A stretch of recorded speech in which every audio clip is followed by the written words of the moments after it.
Hello friends, তো আসসালামু আলাইকুম সকলকে। তো কেমন আছো বন্ধুরা? যত রকমের ফেসবুক ফ্রেন্ডস আছো, ইউটিউবের সাবস্ক্রাইবার আছো, সকলকে আমার তরফ থেকে আন্তরিক শুভেচ্ছা ও অভিনন্দন। আজকে একটা ঘটনা বলি তোমাদেরকে।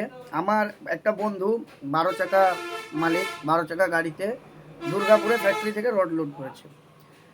তো রড লোড করেছে, ওখানকার যে কাঁটা আছে, তো কাঁটাতে তোমার যে ওয়েটটা হয়, অন্য কাঁটায় গিয়ে সেই গাড়িটায় আবার কাঁটা করলে 100 কিলো কম হয়। যারা রডের গাড়ি চালায় দুর্গাপুর ফ্যাক্টরি থেকে, তাদের এটা এক্সপিরিয়েন্স আছে। যারা আদার্স গাড়ি চালায় তাদের থাকবে না, বলে কি করে কম হতে পারে, কিন্তু কম হয়। তোমার ফ্যাক্টরি কাটাতে কাটা করে দিল, সেই গাড়িটা অন্য জায়গায় নিয়ে গিয়ে কাটা করবা, তোমার মাল 70-80 কিলো 100 কিলো কম হবে। তো কেসটা হচ্ছে, দুর্গাপুরে লোড করেছে, ইসলামপুরে এসে খালি করেছে, আমাদের মুর্শিদাবাদ ডোমকল ইসলামপুরে। তো ইসলামপুরে খালি করে দেখেছে 100 কিলো মাল শর্ট। তো টোনে ভাড়া 1200 টাকার টোন, তো 25 টন মাল। তো 1200 টাকার টোন ভাড়া হচ্ছে 12 দুগুণে 24,000, আর 5 বারং 60, 6,000, তাহলে হচ্ছে 30,000 টাকা ভাড়া।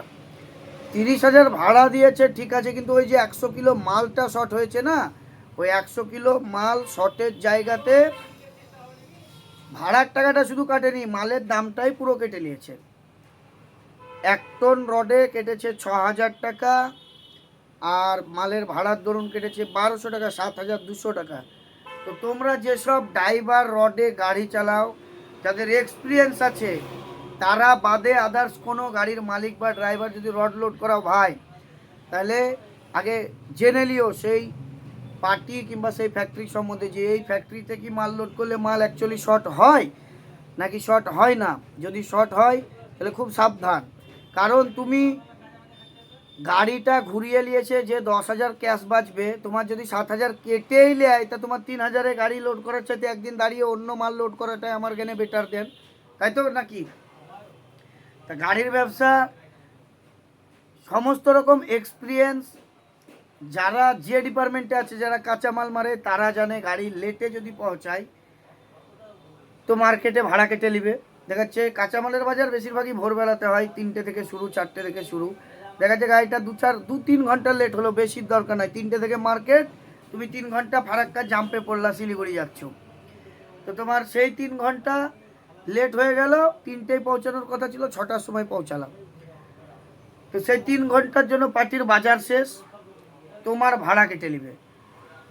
আর পার্টিরা গাড়ি ছাড়ে একদম টাইমিংয়ে, যে না শিলিগুড়ি যেতে 8 ঘন্টা টাইম লাগবে, তো 8 ঘন্টা, 2 ঘন্টা যে আগে ছাড়ি তাও ছাড়বে না। তো ভাই, রাস্তাঘাটে গাড়ি নিয়ে যাওয়ার পথে যারা কাঁচামালের গাড়ি চালায়, তাদেরকে ফলো রাখতে হবে সবসময় যে কোন জায়গাটা জাম্প আছে। যারা ড্রাইভার, তাদের অবশ্যই রাস্তাতে গাড়ি আছে, খোঁজ নেওয়ারও লোক আছে, আগে থেকে জেনে নেওয়া দরকার যে সামনে গাড়ি আজকে কে লোড করে যাচ্ছে, তার কাছে খোঁজ নিয়ে নেওয়া গেল যে দাদা কী ব্যাপার, ফারাক্কা জাম্প আছে নাকি, আপনি তো আগে গেছেন।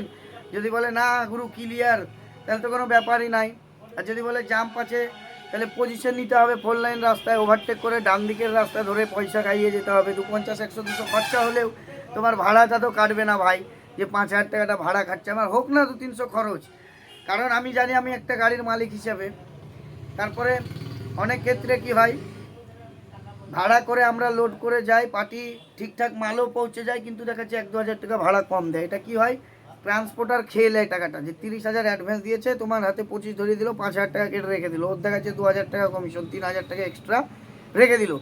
তো ভাড়া তুলতে গিয়ে ওই জায়গাটা ব্যাড হয়, ফির ট্রান্সপোর্টার ফোন তুলতে চায় না। আমি যেমন আমার একটা গাড়ি গুয়াহাটি থেকে আমাদের বহরমপুর মুর্শিদাবাদের মাল লোড করলাম, 12 টনের গাড়ি, 7 টন মতো মাল, 20,000 টাকা ভাড়া।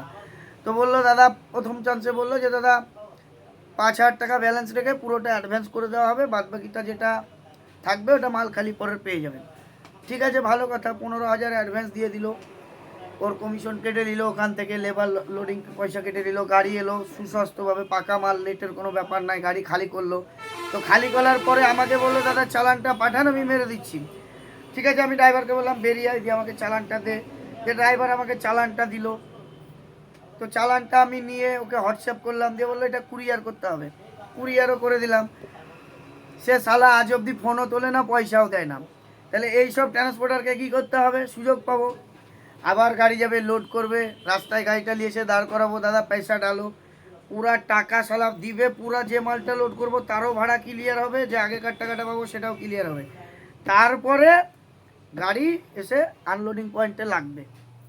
তো পার্টিদেরকে সাহেস্তা করতে গেলে যদি গাড়ির মালিকের বা ড্রাইভারের ফল্ট না থাকে, তোমার সাথে যদি পাকামো করে, তাহলে দ্বিতীয়বার তোমার ফোনের মাধ্যমে না হলে অন্যজনের ফোনের দ্বারাতে গাড়িটা লোড করাতে হবে, তারপরে তার টাকাটা আদায় হবে। এই হচ্ছে সিস্টেম।